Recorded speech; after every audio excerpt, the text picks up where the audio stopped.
With a well-placed barrage of the quantum pulse drive's most powerful setting, humanity's ship struck at the Archon command ship. The explosion was cataclysmic. The Archon fleet, already stretched thin, began to break apart.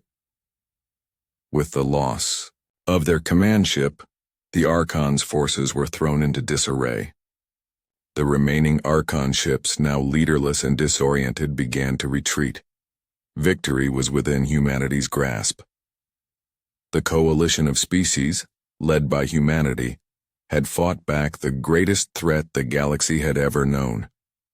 The Archons, though powerful, had been brought to their knees by the ingenuity and unity of humanity and its allies. As the last remnants of the Archon fleet retreated into the darkness of space, General Duval looked out at the galaxy, knowing that their victory wasn't just about defeating a threat. It was about proving that humanity could lead, that they had the strength to fight for what was right. The galaxy was no longer under the rule of the Galactic Council.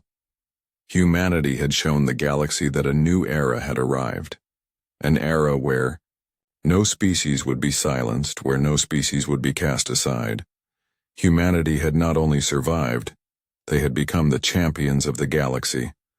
The battle for the galaxy was over, and humanity had emerged victorious. Rewriting galactic law, the battle for the galaxy had been won, but the war for its future was just beginning. Humanity's victory over the Archons was a symbol of what they could accomplish, but it also created a new, unprecedented challenge. What comes next? For centuries, the galaxy had been governed by the Galactic Council. The Council had been the dominant force, controlling the laws, trade, diplomacy, and even the fate of entire species. They had decided who mattered and who didn't. But after humanity's remarkable victory, the question on everyone's mind was no longer whether humanity had earned a seat at the table. It was whether the Council even had a place in the galaxy anymore. With the Archon's retreat, the immediate threat had subsided, but the foundation of galactic governance was in turmoil. The power that the Council had once held was shattered, and humanity, once cast aside, was now in a unique position to do what no one had dared: redefine the laws of the galaxy.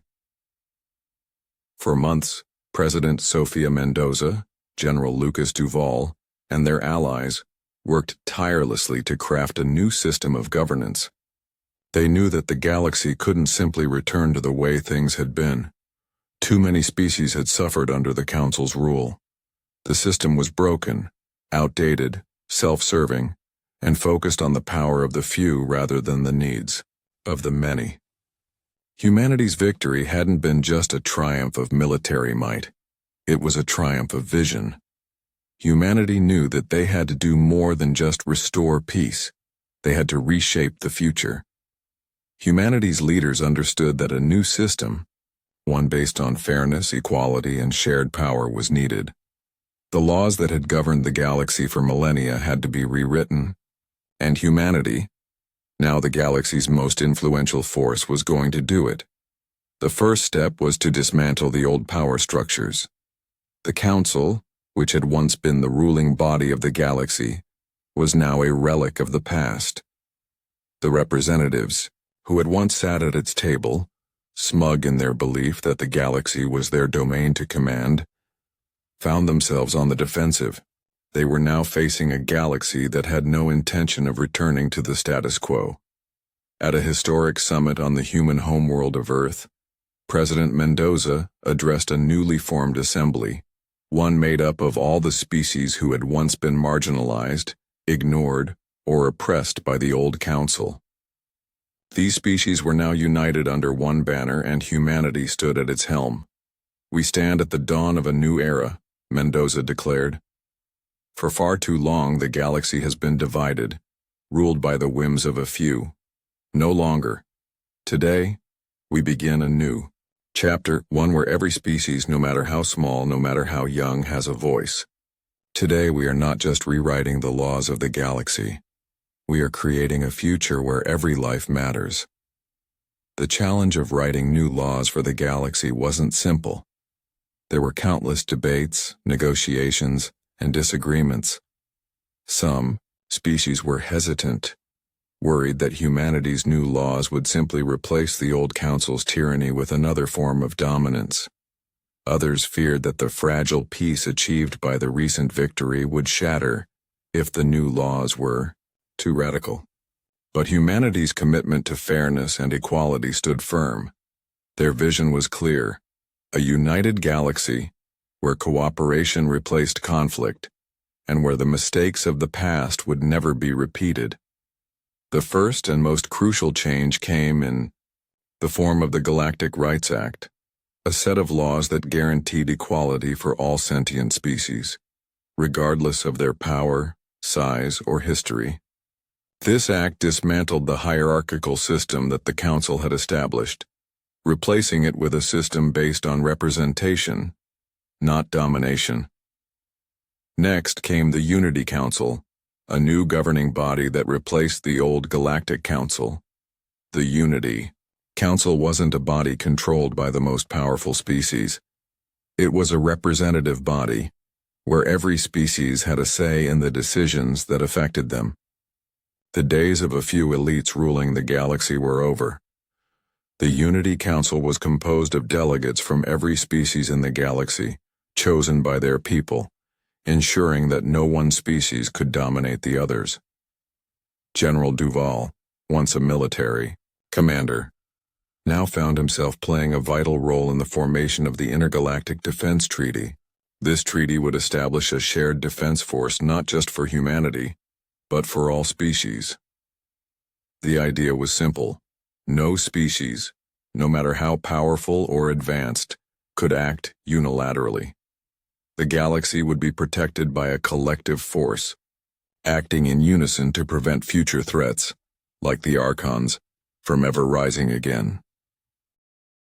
But the most controversial of all the new laws was the Galactic Integrity Law, which enforced strict accountability for all government actions. The law stipulated that no species or leader could ever again manipulate the galaxy's laws for personal gain or political power. The law was designed to prevent the corruption that had plagued the old council, ensuring that no one species could ever again use their position of power to oppress others. As the laws were finalized and approved, the galaxy began to change. The old council's influence continued to wane as species adapted to the new order. But there was resistance. Some species, particularly the older and more powerful races, feared losing the control they had held for millennia. They saw these new laws as a direct challenge to their way of life. There were those who argued that humanity's rise had been too fast, too radical. They feared the unknown, but humanity's leadership, though young, was resolute. They had proven they could rise to face the greatest threat the galaxy had ever seen. Now they were proving that they could lead the galaxy to a future of peace and cooperation. Humanity didn't just want to survive the galaxy, they wanted to shape it.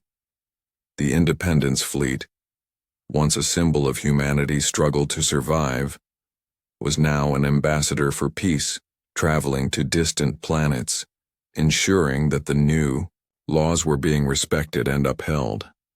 As General Duval and his fleet moved from world to world, it was clear the galaxy was changing, and humanity was at the heart of that change. A new era, humanity's legacy. As the dust settled and the new laws of the galaxy were enacted, it became clear that humanity's victory wasn't just about defeating the Archons or toppling the old system. Humanity had achieved something far greater. They had shaped the future. The galaxy was no longer a place of divisions and oppression, ruled by the whims of a few powerful species. It was now a place where cooperation and fairness could thrive. Humanity had rewritten not only the laws but the very structure of galactic society. The Galactic Unity Council, formed from the ashes of the old regime, became the new foundation for intergalactic relations. It was a body of equals. Every species, no matter how ancient or new, had a say in the decisions that shaped the galaxy's future. The Independence Fleet, once a symbol of humanity's struggle for survival, had become a symbol of peace and cooperation, defending the galaxy's newfound unity. The road ahead was not without its challenges. The Old Guard, the species that had once ruled the galaxy, still had their influence. Some resisted the changes, unwilling to let go of the power they had held for millennia. But humanity, bolstered by their allies and their unshakable will, stood firm. They had already proven that they could face the unimaginable, and now they would prove they could lead with compassion and integrity. Humanity's legacy wasn't just one of military strength or technological prowess. It was a legacy of resilience, vision, and unity. The galaxy had been torn apart by wars, greed, and inequality, but now it had a chance to rebuild, to thrive under the leadership of those who had once been dismissed as insignificant. President Sofia Mendoza, standing before the newly formed Unity Council, addressed the galaxy one final time. We have not just rewritten the laws of the galaxy, we have rewritten its future. Together we will build a galaxy where every voice is heard, where no species is left behind, and where the mistakes of the past will never define us again. Humanity is not the galaxy's savior. We are simply a part of a greater whole. Whole that today stands united. Together we will forge a future where peace, fairness, and prosperity are the legacy we leave behind for generations to come. Her words resonated through the chamber and across the galaxy. Species that had once been silenced began to find their voices. The Krenari, the Terralites, and the Krithari, species that had once been overlooked and oppressed by the old powers, now stood proudly alongside humanity, knowing that their futures were no longer dictated by the powerful few. They had a seat at the table, and so did every other species that had once been ignored. But even in this moment of unity, there were those who believed the old ways should return. Factions began to stir, advocating for a return to the power structures that had once ruled the galaxy. They argued that the new laws were too idealistic, too naive. But humanity's vision had proven itself. The galaxy was stronger together, and there was no going back. General Lucas Duval, who had once led humanity's fight for survival, now found himself at the forefront of the galaxy's new defense strategy, the Independence Fleet, now rebranded, as the Galactic Peacekeepers patrolled the galaxy, ensuring that the new laws were respected and that the peace humanity had fought for would endure. The work was far from finished. There were still worlds to rebuild, species to help, and old tensions to resolve. But humanity had set the tone. They had shown that no matter the odds, no matter the obstacles, a species could rise to meet the challenges of the galaxy and, in doing so, change its destiny. Humanity had learned that true leadership wasn't about power. It was about inspiration, resilience, and the ability to bring others together for a common cause. They had shown that no matter how small a species may seem, they could rise and reshape the future of the galaxy. As the years passed, humanity's influence continued to grow. The new galactic laws began to bear fruit, creating a galaxy that was more connected, more peaceful, and more prosperous than it had ever been. Species once isolated by fear and prejudice now shared knowledge, resources, and technology, creating a new era of galactic collaboration. Humanity's legacy was not just in the laws they had written, but in the spirit they had inspired, a spirit of determination, unity, and hope. The galaxy that had once dismissed humanity as a fringe species now looked to them as leaders. Humanity had not just survived the impossible, they had transformed the galaxy. And as the stars glistened in the vast expanse of space, humanity knew that their work was far from over. The galaxy, once divided and broken, was now a shining beacon of hope. And humanity's place in the stars was no longer uncertain. They had earned it through blood, sweat, and an unwavering belief in the future. The road ahead, even as humanity basked in the success of their monumental victory, the galaxy was far from stable. The battle for a fair and unified galaxy might have been won, but the true test of humanity's leadership had only just begun. The laws had been rewritten, the old powers displaced, and the unity that humanity had fought for was now in place. But peace is never permanent, especially in a galaxy as vast and diverse as this one. President Sofia Mendoza stood before the assembly, looking out over the Grand Council Hall that had been built as a symbol of the new era. The Galactic Unity Council now included representatives from all corners of the galaxy, species once oppressed now at the table, their voices heard as never before. Humanity had proven that they could be the change the galaxy needed, but that was only the beginning. The real work was in maintaining what had been built, in nurturing peace, fostering cooperation, and ensuring that the galaxy never again descended into the chaos and division of the past. "We have achieved a great victory," Mendoza began, her voice steady yet heavy with the knowledge of the challenges that lay ahead. "But our true test will be what we do now, in the aftermath. The old guard may have been defeated, but that doesn't mean the battle is over. We must remain vigilant. We must work to keep the peace we've fought for and build a future where no one is left behind. No species is oppressed and no voice is silenced." The council chamber was silent as her words sank in. It was a heavy responsibility, one that would require humanity's leadership to be more than just a force in times of war. Humanity now had to prove that they could guide the galaxy to a lasting peace. General Lucas Duval, once humanity's military leader and now a key figure in the formation of the galaxy's defense strategies, addressed the council.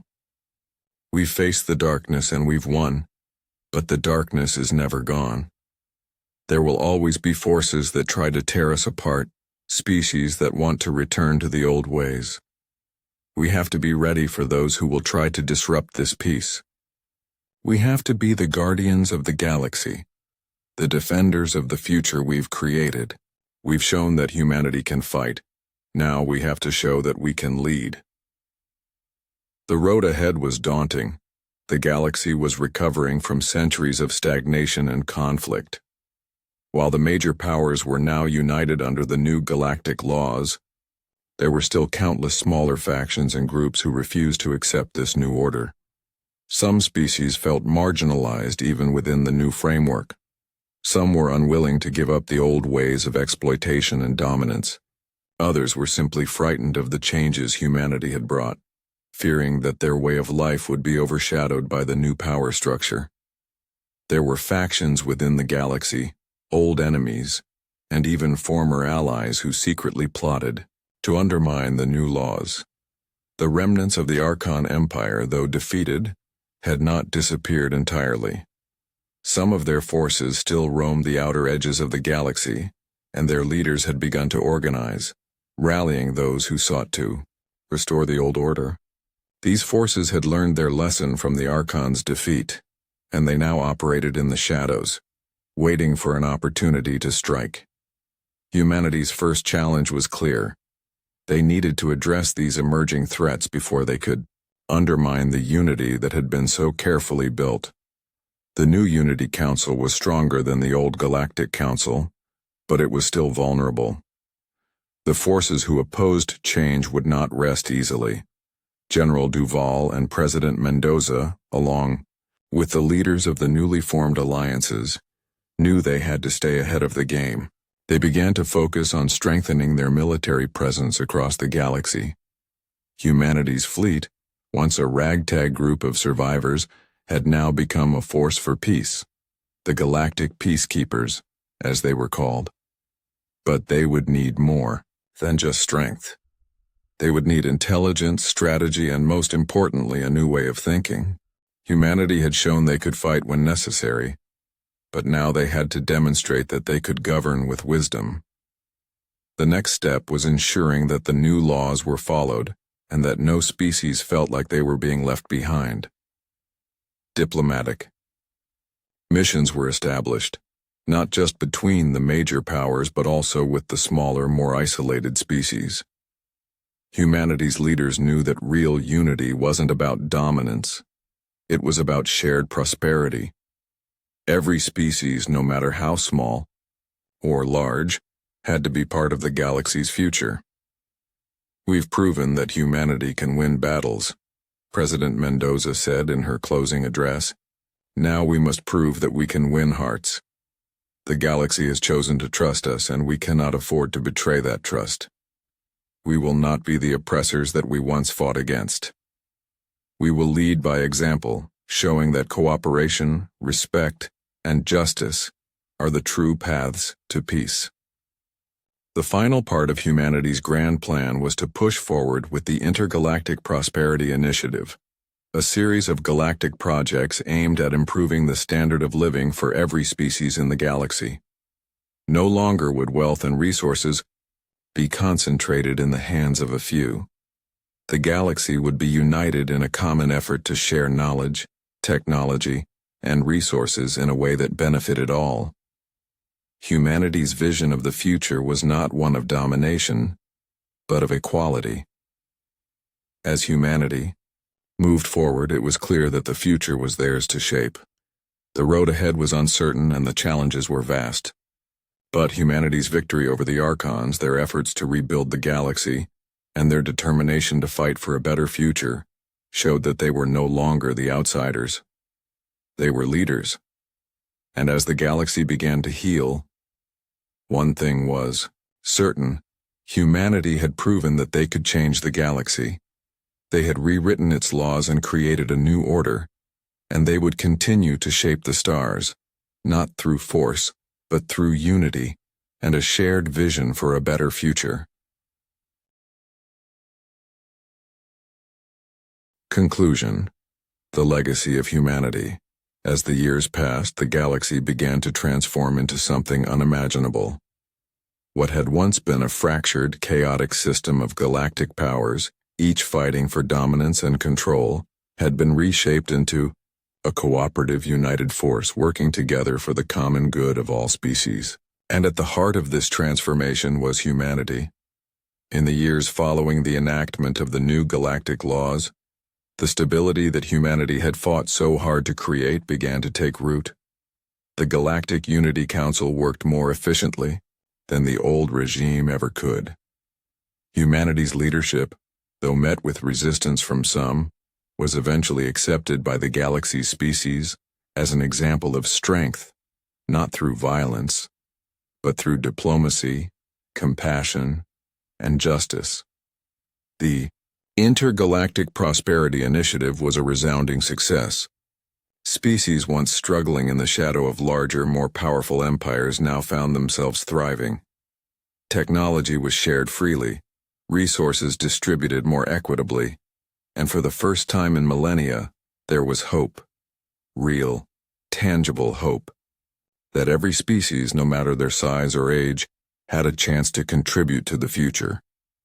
Humanity's leadership was felt not just in the grand decisions made at the top, but in the everyday lives of the galaxy's citizens.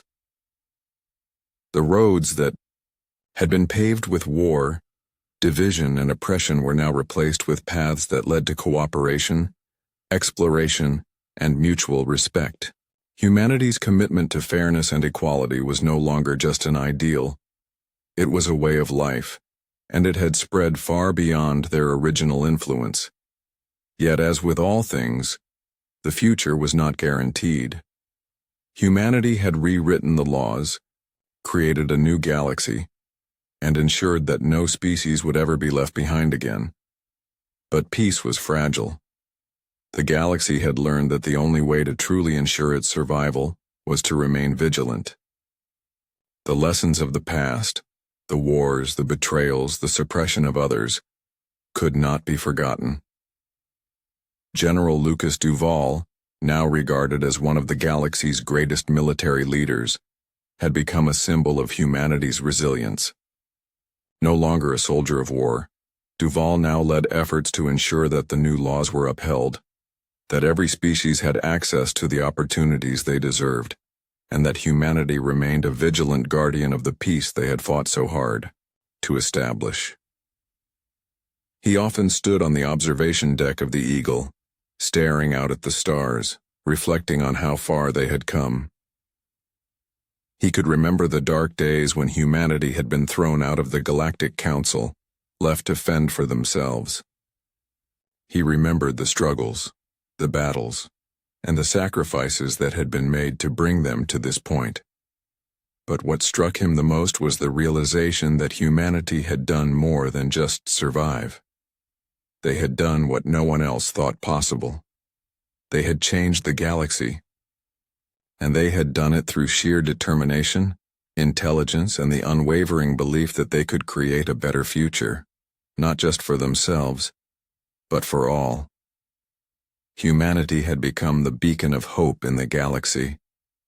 They had risen from the edges of space, from being cast aside by the powerful to being the ones who held the future in their hands. They had proven that no species, no matter how young or small, was beyond redemption. They had shown that leadership was not about domination but about service, about being a voice for the unheard, a protector for the oppressed, and a beacon of light for the future. As the years stretched on, humanity continued to guide the galaxy towards a brighter future. The old powers, the ones who once ruled with fear, now worked alongside humanity, not as subordinates, but as equals. Species that once distrusted one another now shared knowledge and technology freely. New alliances were formed, old wounds began to heal, and the galaxy, though vast and diverse, became more connected than ever before. The legacy of humanity was not just in the laws they wrote, but in the way they changed the very nature of the galaxy itself. They had been cast aside, written off as nothing more than a footnote in the galaxy's history. But now they had become its architects. They had proven that change was possible, that the future could be shaped by the actions of those willing to fight for it. And as humanity looked to the stars, to the infinite expanse that lay beyond, they knew one thing for certain: this was only the beginning. They had rewritten the galaxy's laws, but now they had to ensure that those laws would continue to protect the future. Humanity had shown the galaxy what was possible, but it was up to future generations to keep that vision alive. The galaxy had changed, and humanity's legacy was secure. The journey of humanity's rise to power, their struggle to be heard, and their ultimate victory in rewriting the laws of the galaxy shows us one undeniable truth. We all have the power to change the future. If humanity, once rejected by the very beings they sought to unite, can rise from the ashes, reshape a galaxy, and redefine the laws of the universe, what's stopping you from shaping your own destiny? If you're inspired by this story of resilience, unity, and determination, subscribe to our channel for more incredible tales of humanity's greatest victories. Share this video with others to spread the message that no one, no matter how small, is ever powerless. Together we can rewrite the rules. Comment below and let us know what you think about humanity's transformation. How do you think we can apply the same principles of unity and cooperation in our own world? Join us in exploring more untold stories of humanity's fight, their rise to greatness, and how we continue to shape the future. The journey is just beginning. And this time, the galaxy isn't just watching,